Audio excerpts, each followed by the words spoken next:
Vivir libres. Libres de cualquier tipo de violencia. Mirar hacia el futuro y encontrarnos cada vez más fuertes. Sin miedo. Hagamos que suceda. Hagámoslo juntas. Llegó el momento de sumar esfuerzos, de trabajar todas y todos juntos, por una vida libre, libre de violencias. Bienvenidas y bienvenidos a Género y Política.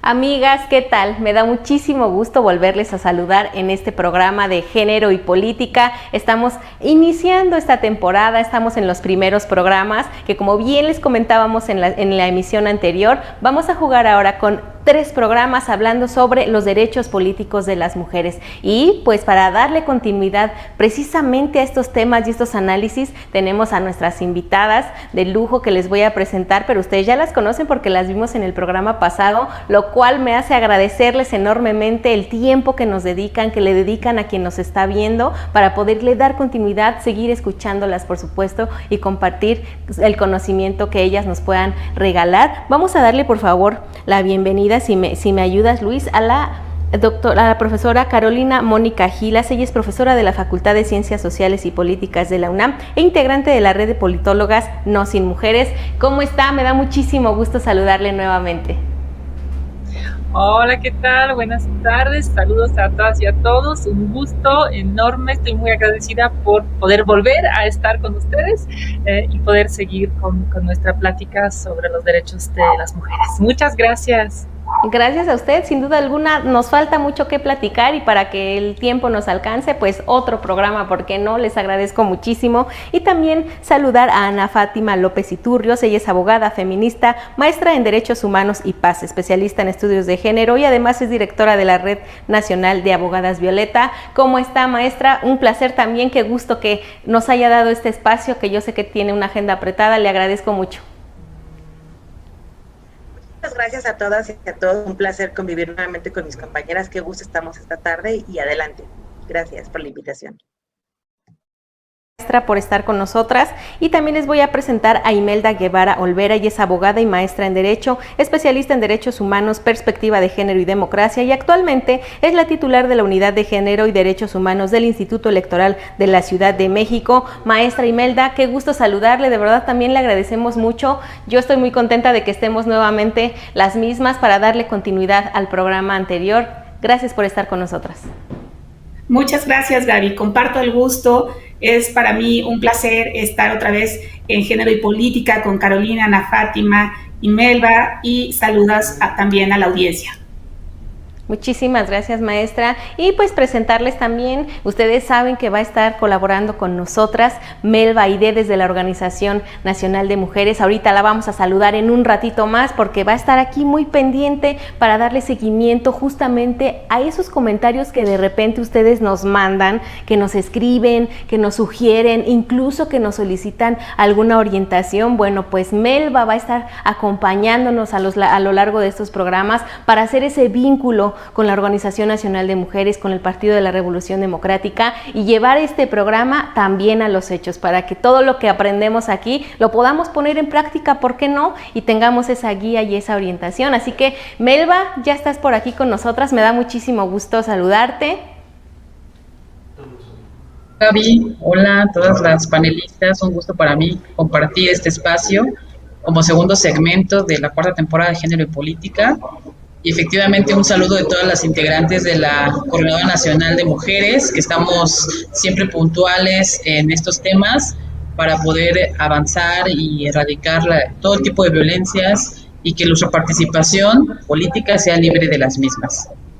Así es, pues Melba, te agradezco muchísimo, de verdad, y qué gusto que vas a estar acompañándonos a lo largo de este proyecto. Muchísimas gracias, Melba. Y bueno, pues, ¿qué les parece a todas y a todos los que nos están viendo también, a nuestras panelistas extraordinarias? Y comenzamos con el programa de el día de hoy. Hablamos específicamente hoy sobre la violencia política hacia las mujeres. Como bien sabemos, la violencia pues se manifiesta de diferentes maneras, pero el día de hoy hablemos específicamente de la violencia política en razón de género. Para ello yo quisiera pues lanzar al aire algunas interrogantes para nuestras ponentes, si me lo permiten así. Y platiquemos sobre la violencia en este segundo tema. ¿Qué les parece si comenzamos con nuestras ponentes a platicar? Y vamos a iniciar con la maestra Fátima. ¿Cuáles son las causas que provocan la violencia política contra las mujeres en razón de género, maestra? ¿Y por qué se ha incrementado en este actual proceso electoral en lo particular este tipo de violencia? ¿Cuál es la razón? ¿Será que, como dicen por ahí, entre más avanzamos, pues más miedo les da? ¿Y cuáles son los factores, maestra Fátima? Platíquenos, por favor. Y muy buena pregunta, interesante. La primera parte que tenemos que reconocer es que la resistencia patriarcal para que las mujeres podamos llegar a los puestos de primer nivel es muchísima, porque entendamos que si como tal las mujeres hasta 1955 votaban en elecciones federales, quiere decir que durante todo ese tiempo los hombres han obtenido los espacios más altos de nivel nacional. Esto quiere decir, al día de hoy no tenemos ninguna presidenta de la República, al día de hoy solamente han estado 9 gobernadoras en el país, al día de hoy sabemos que la cantidad de presidentas municipales es muy inferior, somos el país que tiene más síndicas, porque claro, después de que obtuvimos la paridad, nos pusieron como síndicas antes de ponernos como presidentas municipales. ¿A qué se debe esto? Se debe al hecho de que cada espacio que es otorgado para una mujer es un espacio que se le tiene que negar a un hombre. Entonces, ¿qué tienen que hacer? Hay que hacer todos los mecanismos de resistencia posible para que no puedan llegar. Te puedo compartir casos desde 2015, desde 2018, donde a las mujeres que participaban se les pedía que registraran con hoja en blanco su firma y les decían que tenían que integrar los documentos. En aquel momento no era un delito, ahora ya sabemos que si lo es, ya forma parte de la Ley General de Acceso. Pero en aquel momento, desde ahí, lo que hacían era que ellas ya estaban firmando renuncia para poder aspirar. ¿Por qué este incremento? Bueno, sí es cierto que entre las mujeres más acceden al espacio y se comienzan a participar política y públicamente por los lugares, la violencia aumenta.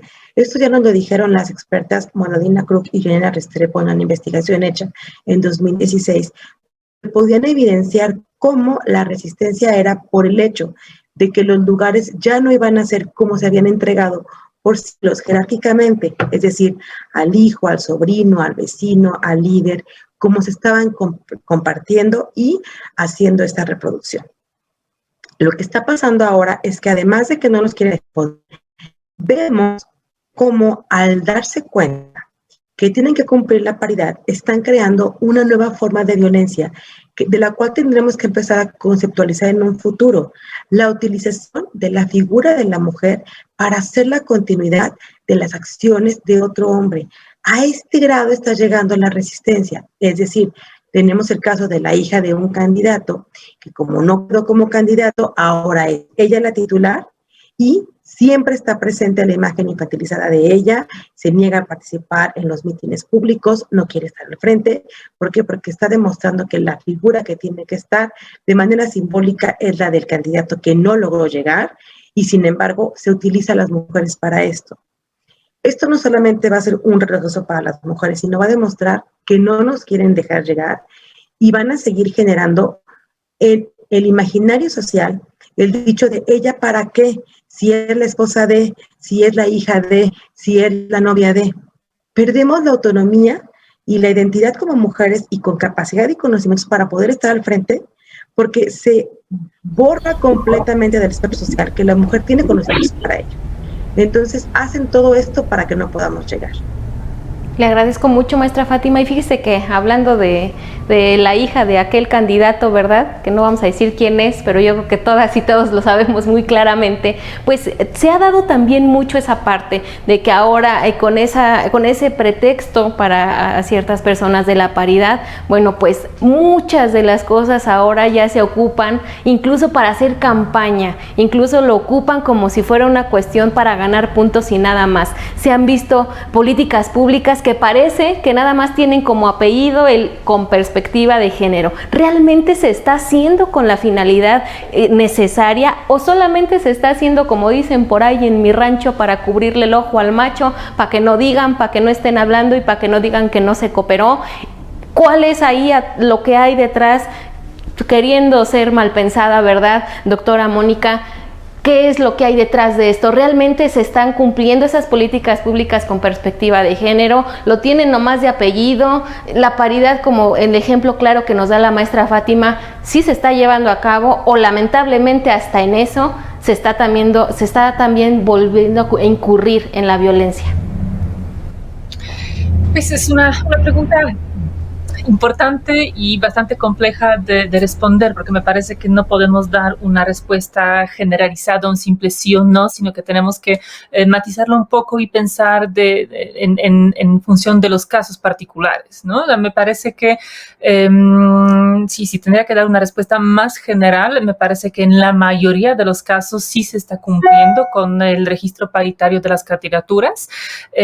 Sin embargo, todavía lamentablemente estamos observando algunos casos que pretenden ser pues un fraude a la ley, que pretenden pues encubrir con la paridad algunas otras prácticas de corte patriarcal, de corte machista, ¿no? Y aquí podríamos pensar, por ejemplo, en los registros de los varones que se han estado registrando como candidatos trans reportados en prensa en las últimas semanas, por ejemplo, en el caso de Tlaxcala, que parecen emular lo que había ocurrido en 2018 en el estado de Oaxaca. Entonces, ahí creo que tenemos en la actualidad un marco legal muy avanzado. De hecho, México, con la paridad en todo, tiene uno de los marcos legales más avanzados en términos de la construcción de la paridad en el mundo, no solo en América Latina. Sin embargo, todavía lo que nos falta es, por un lado, perfeccionar los mecanismos con los que contamos para impedir o para evitar que se haga fraude a la ley, que se incumpla con el principio de paridad. Es decir, todo ese tipo de prácticas de candidaturas falsas que pretenden disfrazarse de la paridad, hay que, por supuesto, identificarlas y hay que denunciarlas, y ahí se espera una acción muy fuerte de las autoridades electorales para que estén pues impidiendo que esto suceda. Pero también creo que tenemos que pensar ya más allá de solamente la parte electoral en términos de quiénes obtienen las candidaturas y quiénes llegan a ser electos, sino tenemos que estar también cada vez más pensando en qué ocurre a partir de ahí, qué ocurre el día siguiente, qué ocurre cuando las mujeres llegan a los cargos públicos y donde se enfrentan con una serie muy importante de muy importantes obstáculos al ejercicio de sus funciones, al ejercicio de la representación política, y muchos de esos obstáculos tienen que ver con las relaciones generizadas sexuales de poder que hay al interior de los órganos, tanto en los municipios como en los legislativos, y donde también las mujeres enfrentan una importante carga de violencia de género que les impide ejercer de manera libre, de manera plena sus funciones. Eso no es un problema únicamente mexicano, es un problema mundial. De hecho, conforme a los estudios de la Unión Interparlamentaria, alrededor de 80% de las mujeres legisladoras en el mundo se han enfrentado a algún tipo de violencia. Puede ser esta económica, psicológica, pero también con frecuencia toma forma de amenazas o de agresiones físicas, de agresiones verbales que reciben las legisladoras. Hay casos en el mundo, tenemos muchos casos documentados también en México de ese tipo de violencias a las que se enfrentan las mujeres, a las que se les niega la legitimidad de ejercer los cargos, a quienes se les acusa o se les señala por supuesta falta de capacidades o por haber llegado debido a haber realizado favores de diversa naturaleza a los varones, o por haber llegado solamente gracias al apoyo o impulso por parte de los varones, y todo eso nos está restando a ellas en particular, pero también a todas las mujeres de nuestro país, simplemente la legitimidad y la voz de participar en los asuntos públicos. Entonces, creo que ahí es donde tenemos que estar mirando cada vez más, con cada vez más detalle, y tenemos que estar pensando si estamos contando con mecanismos idóneos que permitan no solo visibilizar y denunciar ese tipo de casos, pero que también permitan atender este tipo de casos. Justo antes de iniciar el programa estuvimos platicando con Fátima, con Imelda, acerca de esos contextos en donde las legisladoras llegan a ser violentadas por sus contrapartes masculinas en los congresos y no tienen a dónde acudir. No tienen a dónde acudir porque las autoridades electorales se declaran incompetentes en estos casos, señalando que se trata del ámbito parlamentario, del ámbito del derecho parlamentario, en el cual consideran que no pueden incidir y las mandan a llevar sus demandas, sus quejas ante los órganos de ética que normalmente operan al interior de los congresos. Pero eso es mandar a la víctima con el victimario, ¿no? Es mandar a la mujer que está violentada no solo por un legislador o por varios legisladores en particular, sino que está afectada por toda una estructura patriarcal que mantiene las relaciones de género, que le otorgan el poder a los varones, y donde también pues, sabemos cómo se están articulando con frecuencia las decisiones que están, además de afectadas por esos patrones patriarcales, también están afectadas por las filias y fobias partidistas. Entonces, a esas mujeres se les está pues, en hechos limitando su acceso a una defensa. Entonces, creo que ahí estamos enfrentando nuevos problemas. Entonces, la respuesta a la pregunta es nada. En parte sí, en parte hemos avanzado mucho, hay hay positivos, pero seguimos enfrentando violencia y seguimos enfrentando restricciones, así que sí, pero no del todo o no para todas, lamentablemente todavía.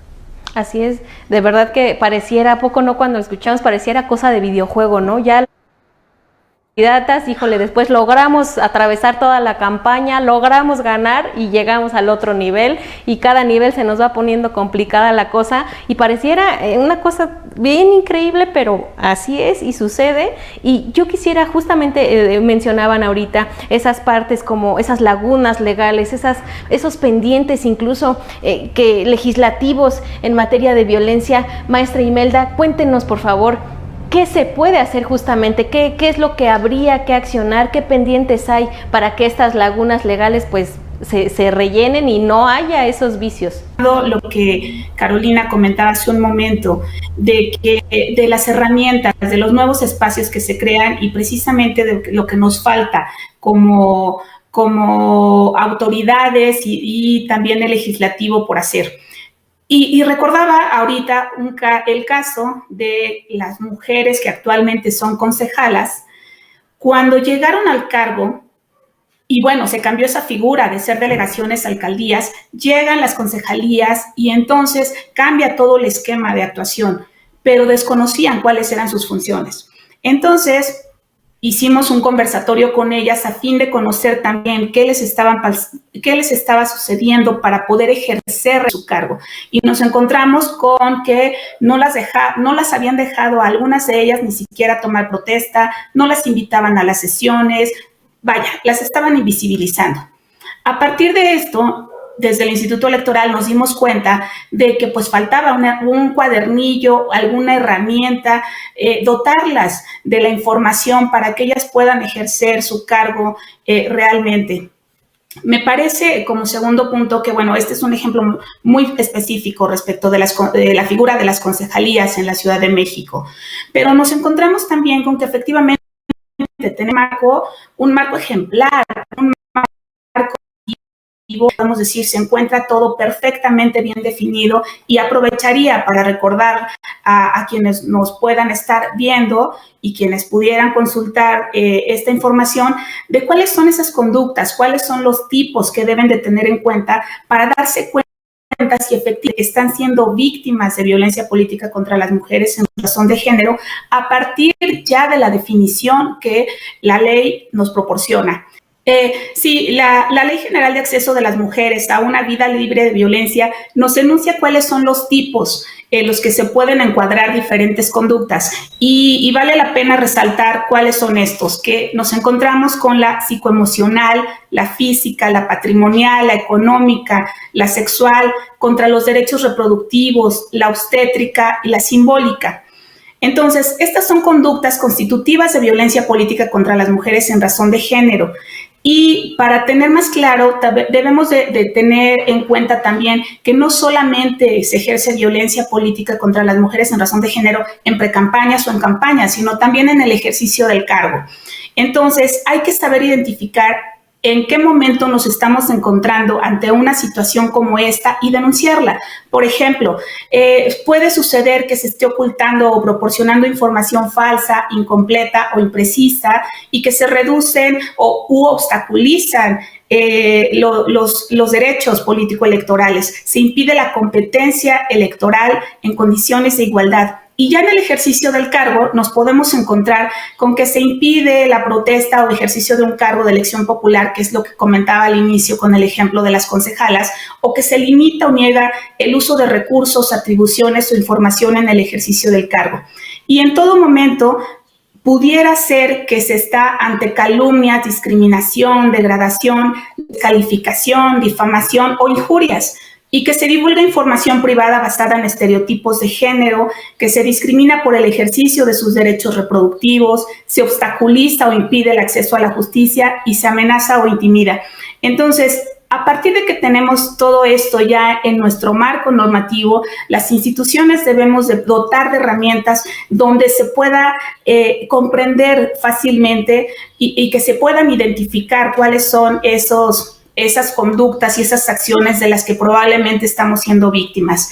Entonces, señalaba que tenemos un violentómetro político electoral donde hay una serie de conductas que se pueden identificar desde las que son menores graves, digamos, hasta ya cuando causan la muerte, que pues es ya el límite, ¿no? El límite de la violencia. Pero ninguna de estas puede dejar de denunciarse. Esa es la invitación que se les haría a todas las mujeres que están siendo víctimas, a que se informen, a que conozcan cuáles son estas conductas y a que busquen el acompañamiento de asociaciones, de instituciones y el asesoramiento adecuado, porque vamos a estar dispuestas, por supuesto, a proporcionarles lo que necesitan. Le agradezco mucho, maestra Imelda, y fíjese que tocó usted un punto muy importante que aquí en el programa siempre estamos insistiendo. Tenemos que saber identificar justamente los tipos de violencia en los que estamos siendo víctimas. Tenemos muchas herramientas, la Ley General de Acceso de las Mujeres a una Vida Libre de Violencia, estamos suscritas a varios tratados internacionales, tenemos muchos avances en Melba, pero cuéntanos un poquito más al respecto sobre qué pendientes tenemos todavía, porque sin duda alguna hemos avanzado. Tenemos que, como bien dice la maestra Imelda, identificar, pero cuando una mujer ya los identificó, ¿qué falta por hacer? Porque a veces, bueno, somos conscientes o alguien nos hace darnos cuenta y nos dice, oye, no, eso no está bien, lo que te están pidiendo está mal, y a veces está tan normalizado que no nos dimos cuenta, pero alguien hizo que nos diéramos cuenta. Llegado a ese punto, llegado a ese momento, ¿qué pendientes falta? ¿Qué sigue? Porque cuando a veces las mujeres ya se saben víctimas y quieren denunciar, pues tienen otro problema.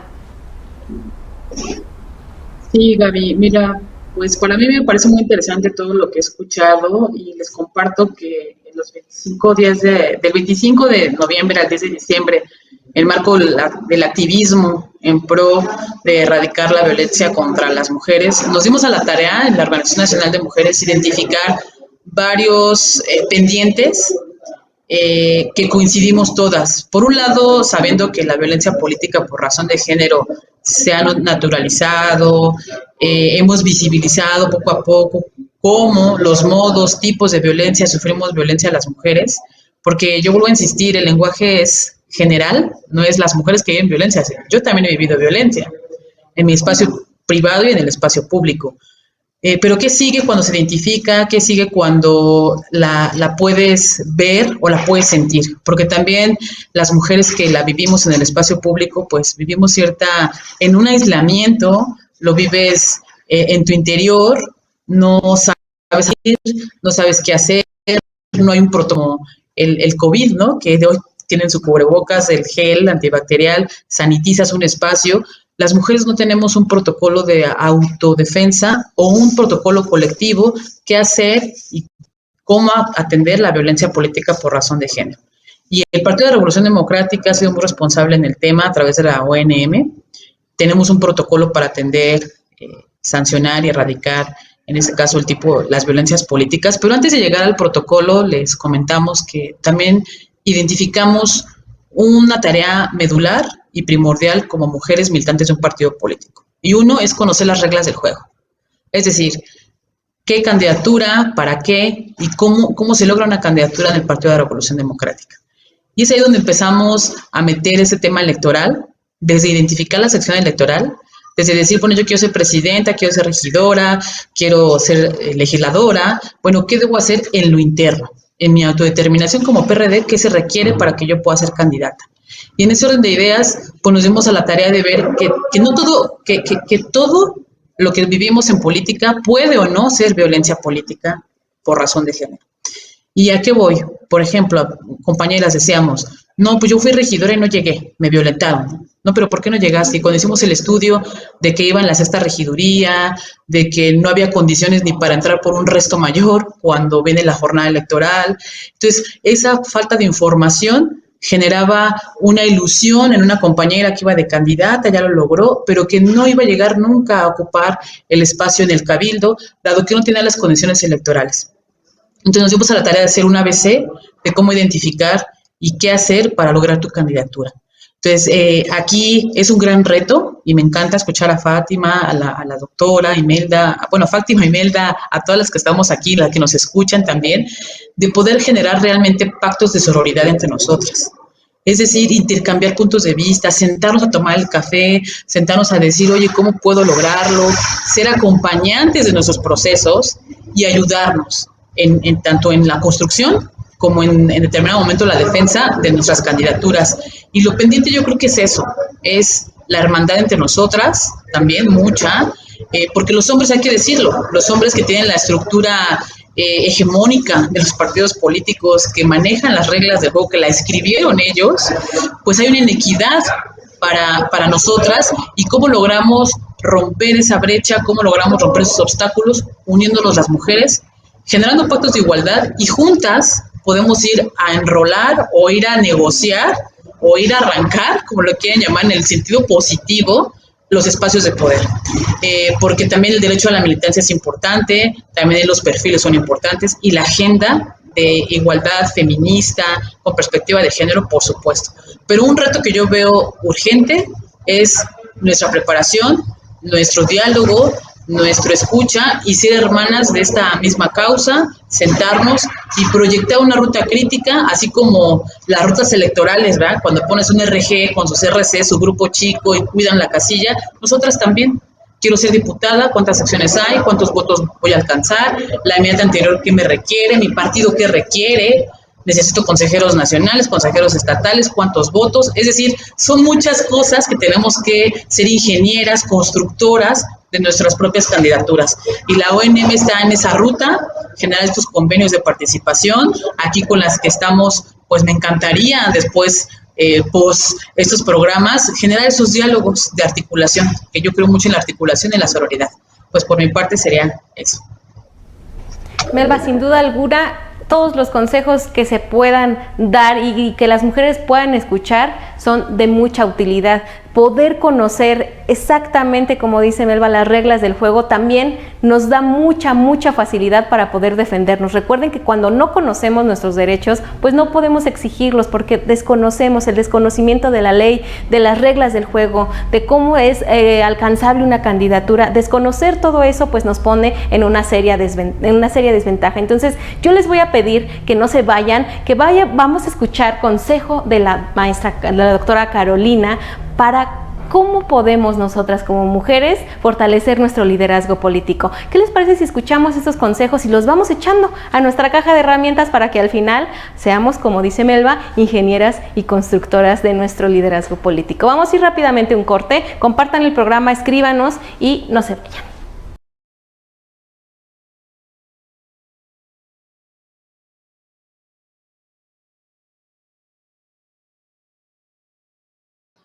Mi primer consejo es que aprendamos todas a identificar cuando estemos frente a violencia política de género para dejar de normalizar ciertos comportamientos y ciertas actitudes que nos están violentando y que están afectando nuestros derechos. Así que lo primero, aprender a identificar cuando estamos siendo víctimas de violencia política de género.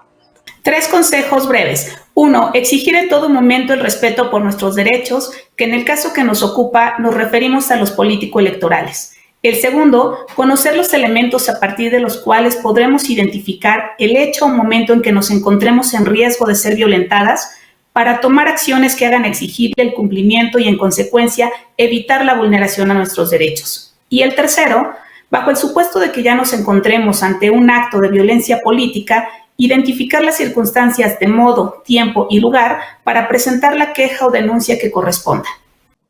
Gracias. Mi primer consejo es, nosotras sabemos que tenemos un equipo de campaña, sabemos que tenemos un grupo de personas que nos acompañan, pues bueno, dentro de este equipo de personas siempre busquemos tener la ayuda psicológica, el acompañamiento terapéutico, alguien de nuestra confianza con la cual podemos platicar de lo que estamos viviendo, porque son situaciones que nos van a sobrepasar. El segundo punto que les quiero aconsejar es que confiemos en nuestra intuición. Si algo estamos viendo que es sumamente violentado y que nos puede generar muchísima ansiedad, no es normal. El cuerpo es muy chismoso y te está hablando de esto. Pero lo que tienes que hacer es acercarte con las expertas para poder determinar si esto que tú estás intuyendo, si existe, si se puede denominar violencia política y actuar conforme a ello. Muchas gracias.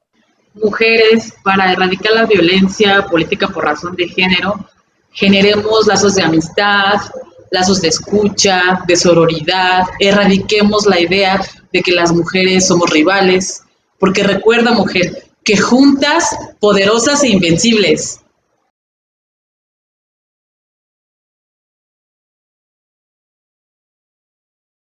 Oigan, ustedes ya compartieron el programa, ya lo comentaron, si no, yo de verdad no sé qué esperan, porque cada que ustedes comentan, que nos comparten su opinión, crecemos como programa, crecemos como proyecto, pero además como una red, porque aunque ustedes no lo crean, nos hemos ido haciendo de un directorio de amigas, de compañeras, que a veces cuando se trata de enfrentar alguna adversidad, de verdad, pareciera que no, pero cuando nos sentimos acompañadas, cuando estamos con alguien que sabe cómo defendernos, que nos puede compartir conocimiento, es todavía más sencillo. Vamos a continuar con nuestro programa del día de hoy. Recuerden que estamos ahorita en nuestro segundo programa de estos 3 programas en donde estaremos hablando sobre los derechos políticos de las mujeres. Para ello, continuemos con la doctora Mónica preguntándole, ¿el Estado mexicano está cumpliendo con su obligación de garantizar los derechos políticos de las mujeres, atender, prevenir, sancionar y erradicar la violencia política? ¿De verdad se está cumpliendo o qué está haciendo el Estado mexicano ante esta situación? Me parece que otra vez una pregunta con una respuesta compleja, pero seguramente no cabalmente, ¿no? Hemos avanzado mucho en términos de articulación de la legislación.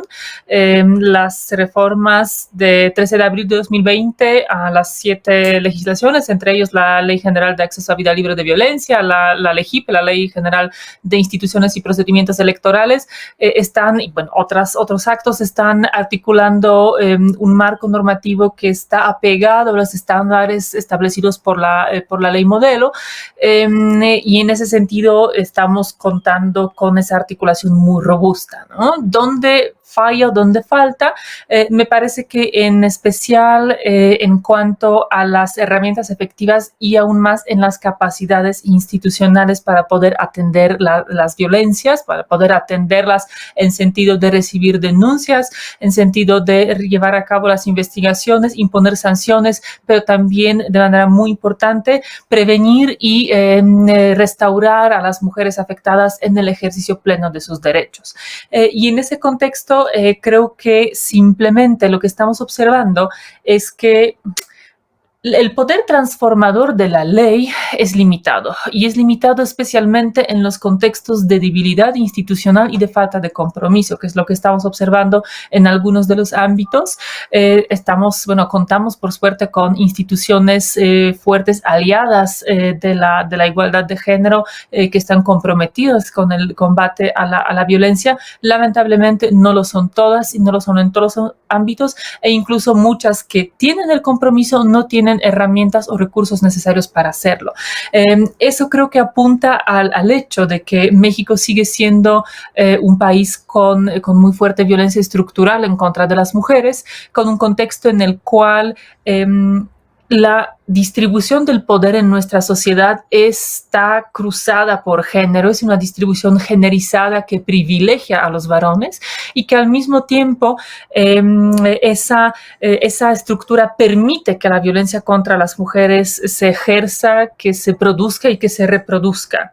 Y la violencia que se produce y se reproduce en diferentes ámbitos, aquí en particular en el que nos interesa, el ámbito de la política, es precisamente lo que permite mantener funcionando esas estructuras generalizadas de distribución del poder. Entonces, definitivamente todavía falta mucho en términos de lo que se necesita hacer, en términos de articular un Estado de Derecho más fuerte, más capaz, con las instituciones, en particular las fiscalías, las procuradurías, que tengan conocimiento y capacidades de atender, de tomar en serio las denuncias presentadas por las mujeres, atenderlas adecuadamente y pues hacer justicia a las mujeres que seguimos siendo víctimas de todo tipo de violencias en nuestro país.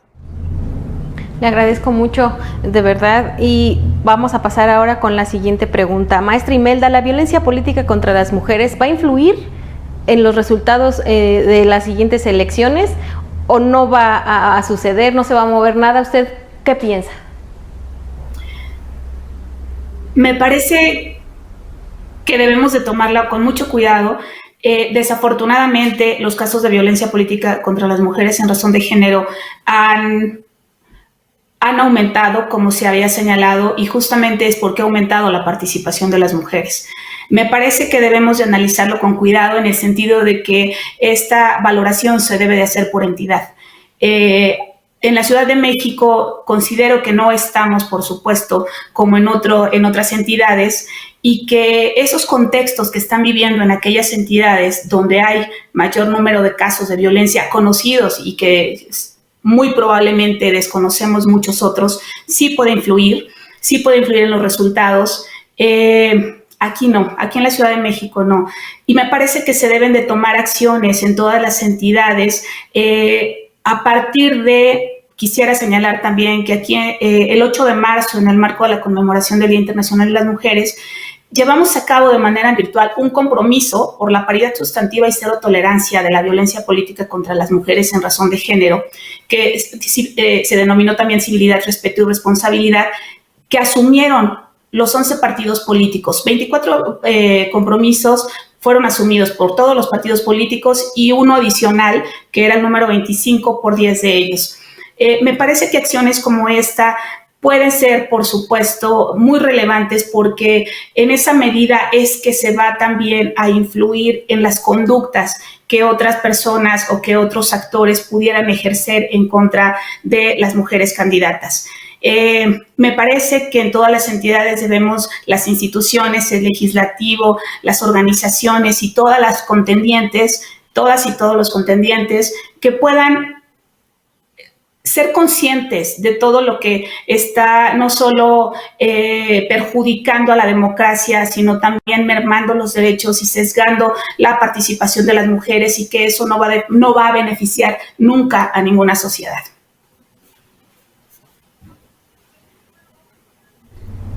Le agradezco mucho, maestra Imelda. Definitivamente habría que analizar otras vértices de estos conflictos que se enfrentan las mujeres cuando están ya en el poder, cuando hicieron el proceso.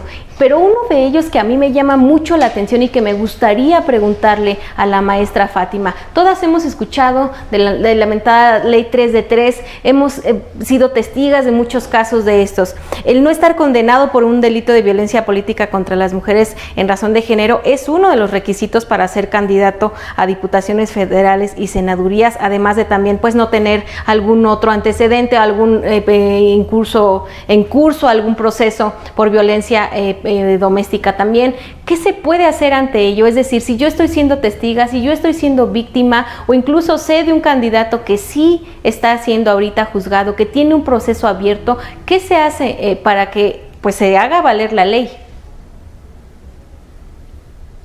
Perdón que en este momento haya suspirado y cerrado los ojos, pero es que esta situación que acabas de comentar me apremia mucho, Porque justo en Jalisco tenemos una regidora por Cihuatlán que tuvo amenazas de muerte, tanto del presidente como del crimen organizado. Se sentenció que sí existió violencia política y ya tuvo que desaparecer. Cuando regresa, le da a la sala tribunal local que tiene que tener la restitución completa de sus derechos y al día siguiente es registrado por el partido nuevamente como candidato. ¿Por qué razón?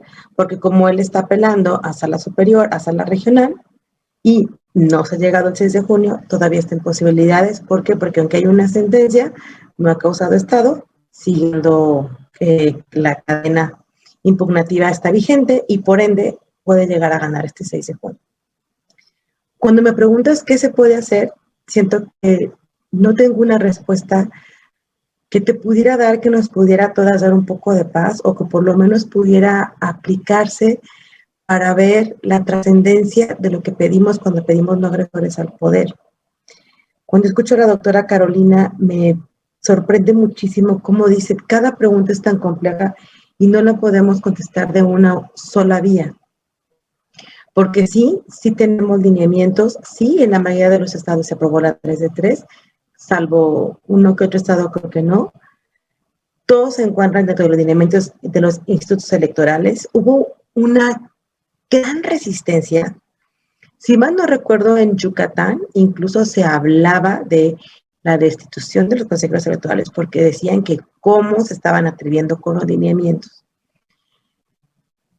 La resistencia que hay para que las mujeres puedan vivir libre de violencia y que los agresores dejen de estar en el poder es demasiada. Les voy a dar mi opinión personal y es exclusiva.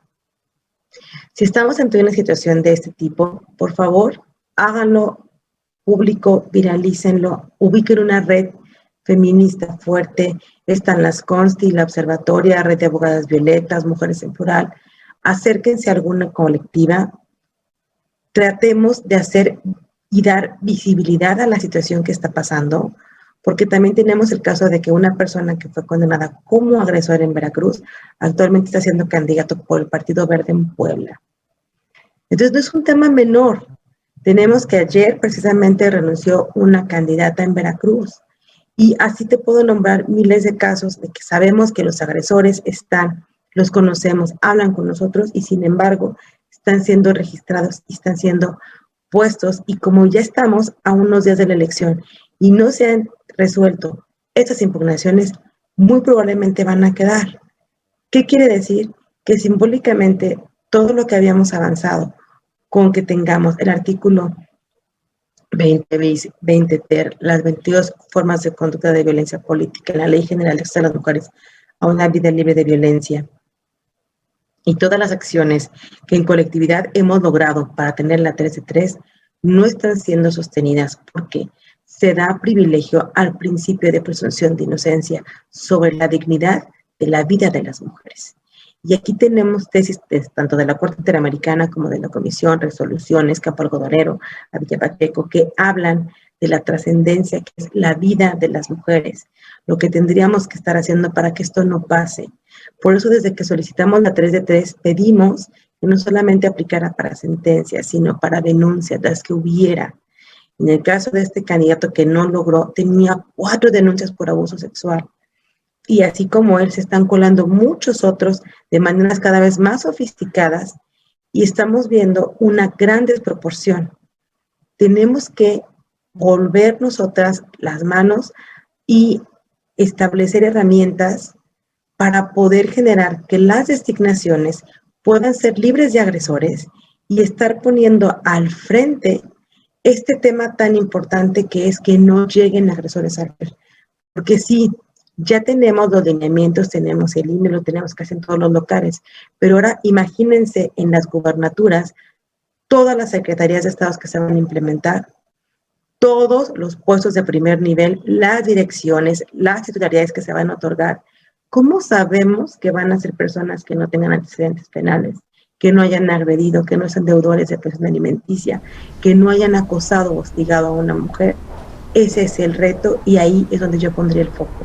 Tenemos que ya comenzar a articularnos para lo que se viene. Muchas gracias. Gracias, maestra Fátima. Definitivamente articularnos y, como usted dice, visibilizar, hacer ruido. Tenemos herramientas en la actualidad que nos sirven mucho. De verdad, las redes sociales tienen un poder que ustedes no dimensionan, y hacer un buen uso de ellas, porque lamentablemente pues también se han utilizado para malas cosas, ¿verdad?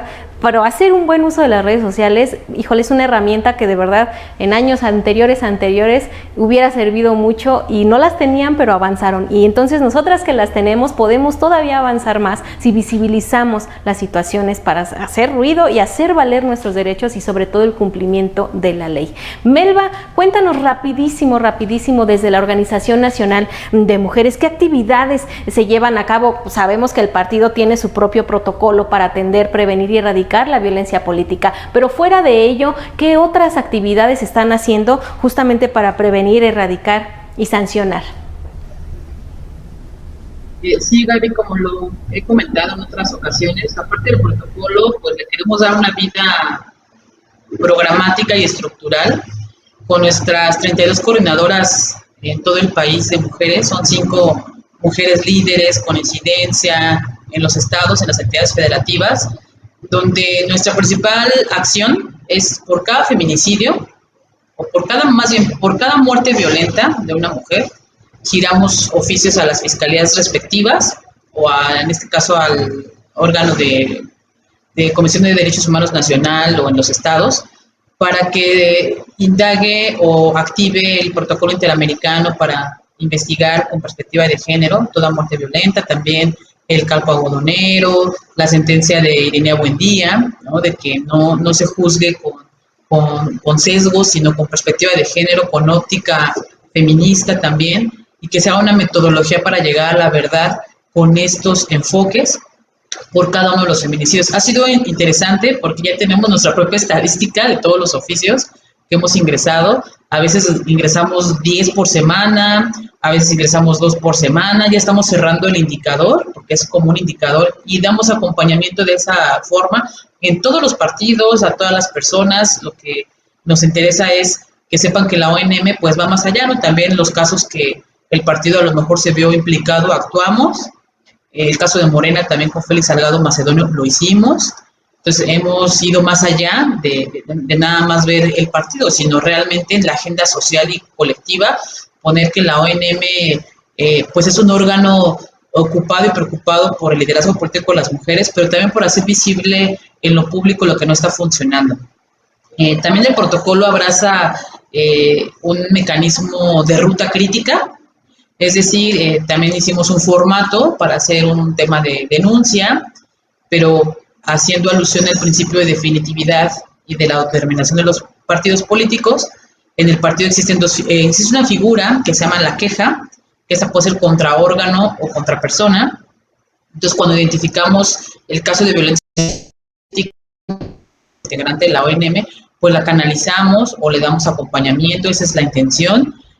Nos hemos tardado un poquito en la materialización porque es comunicar en todo el país esta estructura, pero el protocolo lo hicimos en conjunto con el órgano de justicia intrapartidaria, que es nuestro juzgador interno, para que también investigue con perspectiva de género, que no utilice estereotipos, que el lenguaje incluyente también lo permee en sus resoluciones. Y una vez que se agote el principio de definitividad, es decir, agotas al partido, pues viene ya la etapa constitucional. Entonces, ¿hasta dónde podemos dar acompañamiento? Pues es en la vinculación, la canalización y el acompañamiento de las compañeras que han vivido o que han sufrido violencia política. Y bueno, cito lo que comentó la Imelda, mi compañera Imelda que está aquí, la doctora también Fátima, que es lamentable, ¿no?, que también esto de la ley 3 de 3, todo pondere el principio de inocencia, ¿no? Todos somos inocentes hasta que se demuestre lo contrario. Entonces habría que hacer un ajuste en esa ley, porque sí es cierto, o sea, debe agotarse el principio de definitividad y hasta que haya una sentencia es cuando te condena o te absuelve. Sin embargo, eso hay que revisarlo, y también en lo interno del partido pues se ha buscado esas formas de prontitud para que se llegue a la verdad, y como articuladas hemos logrado pues bastantes avances, y pues ahí vamos. Espero que poco a poco todo el país estemos en sintonía y generar convenios con los OPLES, pues para generar también con más mujeres como las que estamos aquí presentes. Vuelvo a insistir, esta articulación que urge y es muy necesaria. Muchísimas gracias, Melba. Tenemos que seguir avanzando y estoy segura de que así va a ser. Y ustedes van a decir, ¿por qué está Gaby tan segura? Bueno, pues porque vamos a escuchar las herramientas que tienen nuestras ponentes. Vamos a ir a nuestra sección de la caja de herramientas, pero nos vamos a ir. ¿Qué hay que construir? ¿Qué hay que derribar? Pues vamos a investigarlo en nuestra sección caja de herramientas.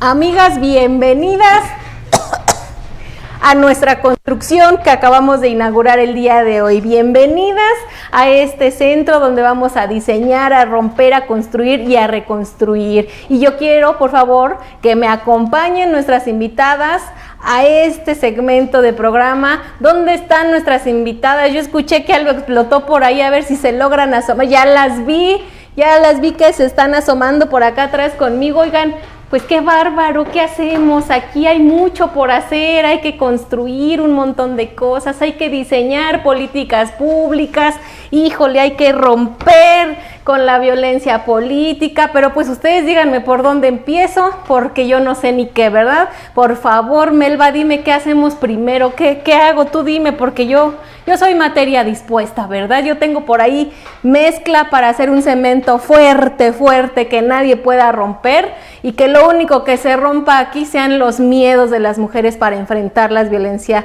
de cualquier tipo. Por eso ahí lo tengo guardado, así que ustedes díganme que yo soy materia dispuesta. Melba, ¿qué hacemos? ¿Por dónde empiezo? Me encanta, Gaby, porque somos constructoras de un edificio, de un templo de igualdad. Realmente, pues a mí me gustaría hacer la mezcla de la sororidad. Yo la verdad creo en la sororidad, mezclarla, pero no antes de eso, como hay que derrumbar el patriarcado, pues con tu martillo, darle duro a esas ideas de estereotipos de género que no nos dejan avanzar, y con la regla, no, tienes un metro. Aquí lo tengo. Medir y que represente la medición de mi orden, es decir, de mi tiempo, cómo lo distribuyo y cómo como mujer la distribuimos para lograr el objetivo. Más Perfecto. Candidatas, más resultados. Y Perfecto. Pues aquí ordenamos. Pues me pasan, por favor, para romper, pásamelo, eso que lo podemos romper. Vamos a romper. Aquí rompemos ustedes, aquí vamos a usar la imaginación y vamos a romper muchas cosas, así con mucha fuerza, que es como tenemos que hacerlo, con enjundia, sin miedo. Aquí rompemos cosas y aquí también tenemos aquí la regla, tenemos esto con lo que podemos medir. Aquí tenemos, Belva, la mezcla, ahorita la preparamos, por supuesto que sí. Maestra Fátima, ¿qué más hacemos? Cuénteme, por favor, porque yo quiero trabajar. La idea de que la otra es competencia. Ay, claro. Comenzar que sí. A colectivizarnos, a ver que que las otras están ahí para poder llegar. Cuando llega una, avanzamos todas. El que podamos asumir que estando juntas va a reforzar. Entonces, rompamos esa idea de que la otra es competencia. Dejemos de medirnos en razón de lo que está haciendo la otra o de lo que tiene la otra, para así también nosotras darnos cuenta de que nuestro techo de cemento que nos hemos creado no es tan de cemento, se puede romper, es de papel, es frágil y es delicado, y podamos avanzar efectivamente hacia una participación activa y colectiva de mujeres. Perfectamente, aquí vamos a hacer todo lo que ustedes nos pidan aquí ya, porque como ustedes bien dicen, aquí no nada más soy yo, tengo más mujeres, ahora sí que con permiso que mujeres trabajando, aquí mis compañeras las están escuchando, por ahí ya estoy escuchando todo lo que están rompiendo, todo lo que están haciendo, y vamos a seguir haciéndolo, vamos a seguir también construyendo cosas. Maestra Imelda, ¿qué podemos hacer? ¿Cómo construimos las mujeres? ¿Cómo hacemos más sólidos esos lazos, esas conexiones, esos círculos para poder defendernos? Debemos de fortalecer los liderazgos de todas las mujeres a partir del espacio en el que se encuentren, considerando las características de cada una y por supuesto con ese enfoque interseccional. Esto con la finalidad de que cada vez haya más espacios de toma de decisión representados por mujeres. Perfecto. Doctora Mónica, yo soy materia dispuesta, usted nada más me dice, yo aquí puedo sacar los planos, ¿qué diseñamos? ¿Políticas públicas con perspectiva de género acaso? ¿O diseñamos más capacitación para impartidores e impartidores de justicia? Usted dígame qué hacemos. Yo creo que lo que tenemos que construir es efectivamente un esquema de políticas públicas que nos permitan redistribuir las tareas de cuidado. Necesitamos construir guarderías, necesitamos construir escuelas, necesitamos construir, diseñar licencias de paternidad al igual para los varones que para las mujeres, para que rompamos con esa idea de que la atención a los cuidados, a la familia y todas las personas que requieren apoyo esté solamente en los hombros de las mujeres. Así es, tenemos que romper con muchas cosas, tenemos que seguir diseñando, construyendo y reconstruyendo algunas otras que ya estaban, pero pues no están como que muy derechas que digamos, y yo las quiero invitar a que inauguren esta sección con nosotras, que nos escriban, que nos envíen sus herramientas, y es más, ¿por qué no? Si quieren venir ustedes a hacer esta sección con nuestras invitadas, ¿por qué no vienen? Yo me quito el sombrero, ahora sí me quito el casco y juntas trabajamos, juntas lo hacemos, porque yo quiero que esta sección sea de todas ustedes, donde aprendamos, donde adquiramos estas herramientas, donde las podemos juntar y podamos armar de verdad una caja de herramientas tan llena que se nos rompan hasta los miedos. Por favor, escríbanos y vengan al programa. Ahorita podemos, aunque sea una, estar aquí, todas las demás de aquel lado, pero este programa es suyo y estas herramientas son para todas y todos ustedes. Sigamos rompiendo, sigamos construyendo y no se pueden perder el próximo segmento de La Caja Fuerte. Yo aquí me voy a quedar rompiendo mis miedos, rompiendo los estereotipos y rompiendo la violencia, que es con lo que hay que acabar. Y yo ya estoy tirando aquí toda la casa.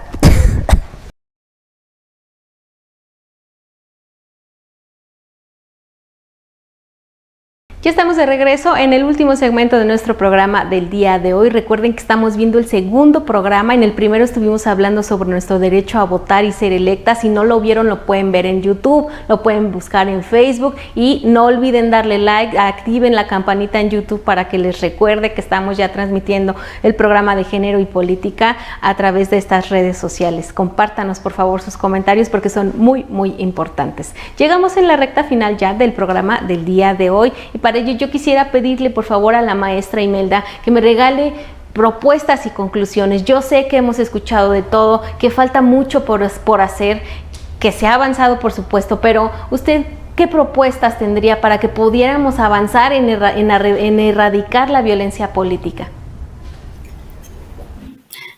Bueno, algo concreto que podría señalar es que se transversalice la perspectiva de género en todo, que se respeten los derechos humanos de todas y de todos sin importar nuestras convicciones, creencias, preferencias o ideologías, que se respete la autonomía y se fortalezcan las instituciones garantes de los derechos político-electorales, que las reformas normativas proteccionistas de los derechos humanos requieren de instituciones sólidas, por lo que es indispensable que los gobiernos y el legislativo asuman la responsabilidad de proveer los medios necesarios para continuar las funciones que nuestra Carta Magna nos encomienda.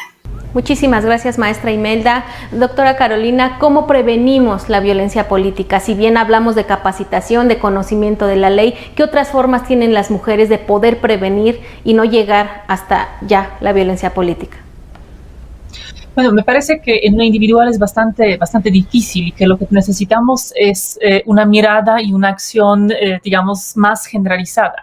En primer lugar, me parece que tenemos que entender que la violencia política contra las mujeres en razón de género, si bien tiene ciertos elementos particulares, es un fenómeno que debemos leer en dos perspectivas. Por un lado, debemos entenderlo en un contexto de muy altos niveles de violencia política en general, de violencia política a secas, que afecta afecta a las mujeres, no solo por ser mujeres, sino por otras razones y que afecta a los varones. Y por otro lado, entenderlo en el contexto de violencia estructural en contra de las mujeres que permea todavía lamentablemente en nuestra sociedad. Y entender la violencia política contra las mujeres en razón de género desde esos dos contextos nos permite entender que necesitamos dos cosas que se dicen fácil pero que se construyen lamentablemente de manera muy compleja y al mediano y largo plazo.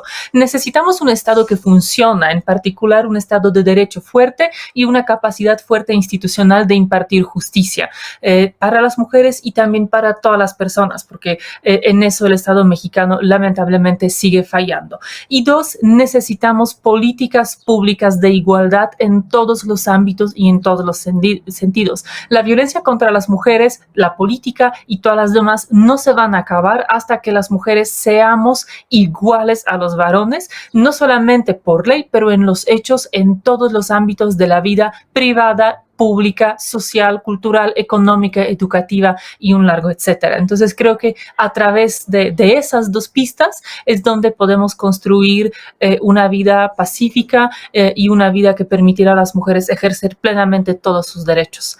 Muchísimas gracias por la oportunidad de estar con ustedes esta tarde. Gracias a usted, doctora Carolina, por haber estado con nosotras el día de hoy y en el programa anterior, y ya voy a empezar a comprometerlas para que estén en el que sigue y tener completa esta serie. Le agradezco mucho. Maestra Fátima, ¿cómo podemos atender cuando ya estamos en esta situación? ¿Cómo atendemos la violencia política? Ya me has escuchado porque lo he hecho en otras ocasiones, pero creo que mi primera propuesta es llámale a tu amiga feminista de confianza. Ahí no vas a tener dudas en que vamos a poder empezar a platicar contigo, cualquier colectiva feminista, de cómo hacer la denuncia de manera debida, qué herramientas puedes utilizar, qué tips te puedo dar en este momento. En el momento que tú estás viviendo una situación de violencia, en ese instante agarras tu celular, que todos tenemos siempre a la mano, manda un mensaje con audio, explícale a tu amiga, a quien tú tengas de mayor confianza, la situación que estás viviendo, detalla lo más posible lo que estás viendo. Paso, esta camioneta tenía estas placas, este color, este señor me está gritando, trae esta ropa, está así, es todo lo que tú puedas recordar.